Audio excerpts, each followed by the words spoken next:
यदि अभी तक आप बीपीएससी टीआरई 2.0 का एडमिट कार्ड डाउनलोड नहीं किए हैं तो सबसे पहले आप एडमिट कार्ड डाउनलोड कर लें। एडमिट कार्ड डाउनलोड करते समय कुछ ऐसी ज़रूरी चीज़ हैं जो आपको ध्यान रखनी है, जिसमें आपको सावधानी रखना है, जैसे सब्जेक्ट कम्बिनेशन और दूसरा फ़ोटो अपलोड करना। इस चीज़ को आप ख़ास तौर पर ध्यान रखेंगे। दो चीज़ इसलिए ज़रूरी हो जाता है कि जैसे कि अभी बहुत सारे लोग कंफ्यूज हैं कि मेरा ग्रेजुएशन में जो सब्जेक्ट नहीं है उसका कम्बिनेशन कैसे मिलेगा। आप सभी को जानकारी के लिए पुनः मैं बता दूं कि यह सब्जेक्ट कम्बिनेशन जो है वो आपके ग्रेजुएशन से इसका कोई ताल्लुक़ नहीं है। जैसे कि आप जानते होंगे कि कॉमर्स के स्टूडेंट के लिए भी इसमें मौका था 6 to 8 सोशल साइंस में, तो वो लोग कहीं ना कहीं उनको भी एग्जाम देना, तो उसका तो सब्जेक्ट कम्बिनेशन और नहीं होगा सोशल साइंस में, तो इसलिए ऐसा कुछ नहीं है। आपको जो 4 सब्जेक्ट दिए गए हैं मैं आपको बता दूं, जैसे हिस्ट्री, ज्योग्राफी, पॉलिटी और इकोनॉमिक्स। अब आपको क्या करना है, ये जो 2 सब्जेक्ट आप देख रहे हैं इस दोनों में से एक सब्जेक्ट आपको तो रखना ही है। मान लीजिए उदाहरण के तौर पर मैं हिस्ट्री सेलेक्ट कर लिया। अब चाहे तो आप इस तीनों में से कोई भी सब्जेक्ट ले सकते हैं, लेकिन ध्यान रखना है कि मुझे एक सब्जेक्ट हिस्ट्री होना ही चाहिए, या फिर यदि मैं हिस्ट्री को छोड़ दूं, यदि ज्योग्राफी लूँ तो एक मेरा ज्योग्राफी होना ही चाहिए, बाकी फिर इस 3 में से ले सकते हैं। उदाहरण के तौर पे आप ये भी समझ जाए कि यदि आप चाहते हैं कि मैं पॉलिटी ले लूँ और इकोनॉमिक्स ले लूँ तो आप ये कदापि ऐसा कम्बिनेशन नहीं ले सकते हैं। बस यही आपका मूल चीज़ है एडमिट कार्ड डाउनलोड करने से पहले जो आपको ध्यान रखना है। दूसरी बात है कि आप एडमिट कार्ड पर वही फ़ोटो अपलोड करें जो वर्तमान का फ़ोटो हो और जो पासपोर्ट साइज में आपके पास उपलब्ध हो। ठीक है, अब हम बात कर लेते हैं एडमिट कार्ड अपलोड करने की बाद की।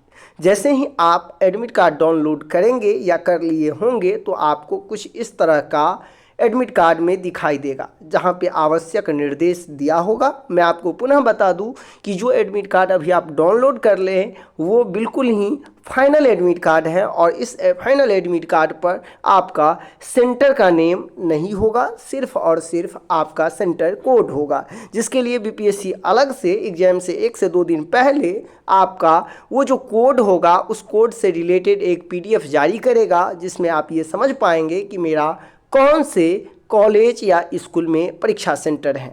तो आप ये भी समझ गए होंगे। अब हम बात कर लेते हैं यहाँ दी गई कुछ आवश्यक निर्देश के बारे में। जैसे कि आप यहाँ देख रहे हैं अनुक्रमांक, तो आपको अपना जो एडमिट कार्ड होगा उस पर भी आपको सही सही रोल नंबर लिखना होगा।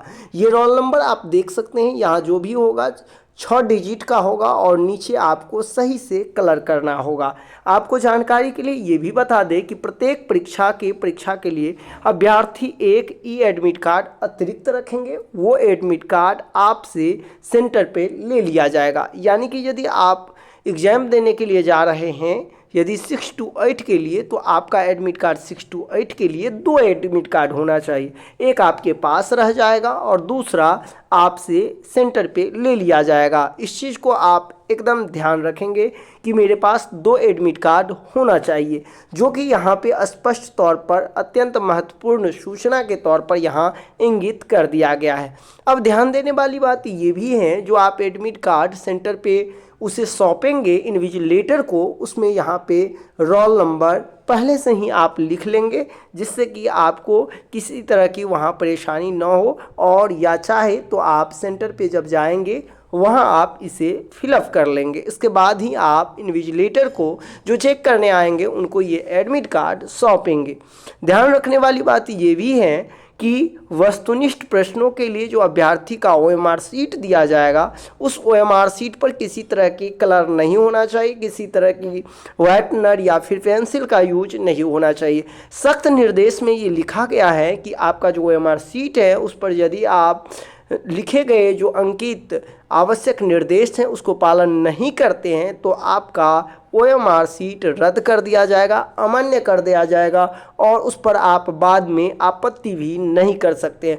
जैसे कि आपने देखा होगा टीआरई 1 में इन सब चीज़ों को लेकर कोई ज़्यादा निर्देश नहीं था और जिस वजह से बीपीएससी को खुद जो है बारीकी से एक एक ओएमआर सीट को चेक करना पड़ा।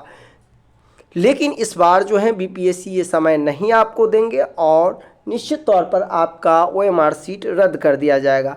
आवश्यक निर्देश में यदि आप देखेंगे तो कुछ और भी निर्देश दिए गए हैं कि किस तरह से आपको जो है ओएमआर सीट को भरना है, साथ ही साथ आपका जो एडमिट कार्ड है वो कैसे। यदि आप यहाँ देखेंगे तो यह प्रवेश पत्र विज्ञापन 27/2023 जो कि आप यहाँ देख रहे हैं ये मान कर दी गई है। यह प्रवेश पत्र पूर्णतः औपबंधिक हैं, यानी कि इस